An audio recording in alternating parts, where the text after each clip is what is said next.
तो दोस्तों, जैसा कि आप देख सकते हैं, एमपीपीएससी से रिलेटेड एक बड़ी खबर निकल कर सामने आ रही है, जिसमें सुप्रीम कोर्ट ने साफ किया है कि एमपीपीएससी सहित सभी परीक्षाओं में फाइनल रिजल्ट नहीं बल्कि प्री से ही आरक्षण दिया जाएगा और 2019 की नियुक्तियों में भी इसको मान्य किया जाएगा। तो चलिए पढ़ते हैं।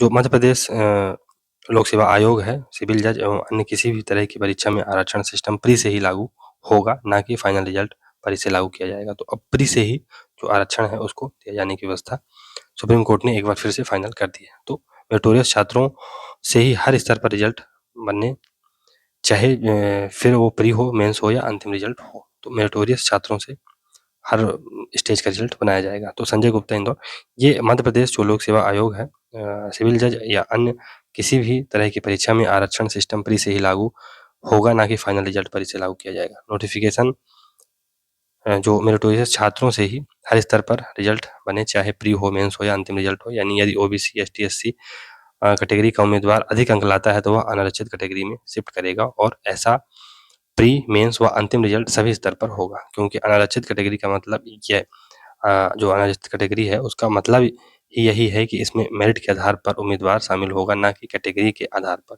यह बात एमपीपीएससी को लेकर राज्य सेवा परीक्षा 2023 को लेकर लगी जो विधिक याचिकाएं हैं उस पर सुनवाई के दौरान बुधवार को सुप्रीम कोर्ट ने यह इशू साफ किया है। हालांकि अभी औपचारिक ऑर्डर आना बाकी है।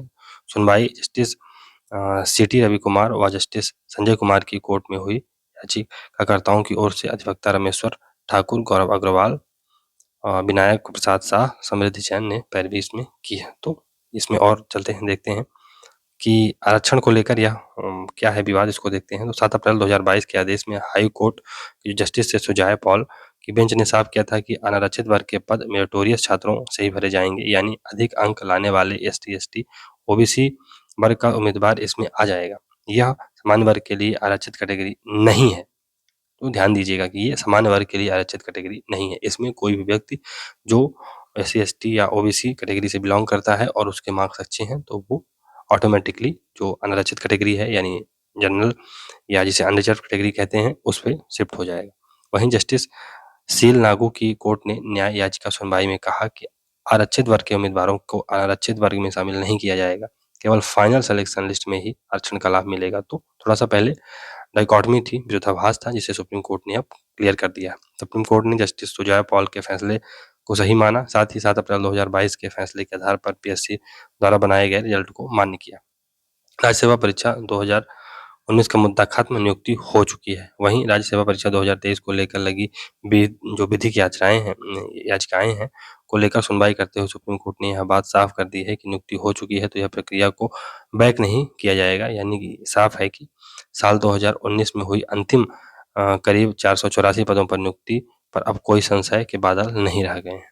पीएससी के नॉर्मलाइजेशन फार्मूले से भी संतुष्टि दिखाई है सुप्रीम कोर्ट ने। तो पीएससी के मुद्दे को लेकर जारी 7 अप्रैल 2022 के आदेश को सुप्रीम कोर्ट ने मान्य किया है। इसके तहत जो नियम था कि 2015 के नियम को खारिज कर फिर से रिजल्ट बनाया जाए और इसके तहत प्रक्रिया की जाए। इसके तहत पीएससी ने नए सिरे से रिजल्ट जारी किया और इसमें 2721 नए उम्मीदवार पास हुए और अनारक्षित के कई बाहर हो गए थे, अनारक्षित वर्ग के कई लोग बाहर हो गए थे। साथ ही पीएससी ने फिर से मेंस कराने का फैसला लिया, लेकिन पूर्व में पास 1918 उम्मीदवार हाई कोर्ट गए और फैसला हुआ कि केवल नए पास उम्मीदवारों को ही स्पेशल मेंस देना होगा, सभी को नहीं। इसके बाद नॉर्मलाइजेशन करके रिजल्ट जारी किया जाएगा। पीएससी ने वही किया। बाहर हुए उम्मीदवारों ने हाई कोर्ट से लेकर सुप्रीम कोर्ट तक में याचिका दायर की थी। पीएससी की ओर से एक्सपर्ट भी कोर्ट पहुंचे और नॉर्मलाइजेशन फार्मूले की जानकारी दी गई।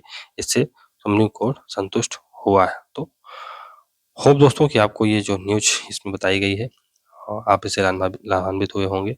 तो मिलते हैं अगले इंफॉर्मेटिव वीडियो के साथ। तब तक के लिए good bye. Thank you very much for discussion.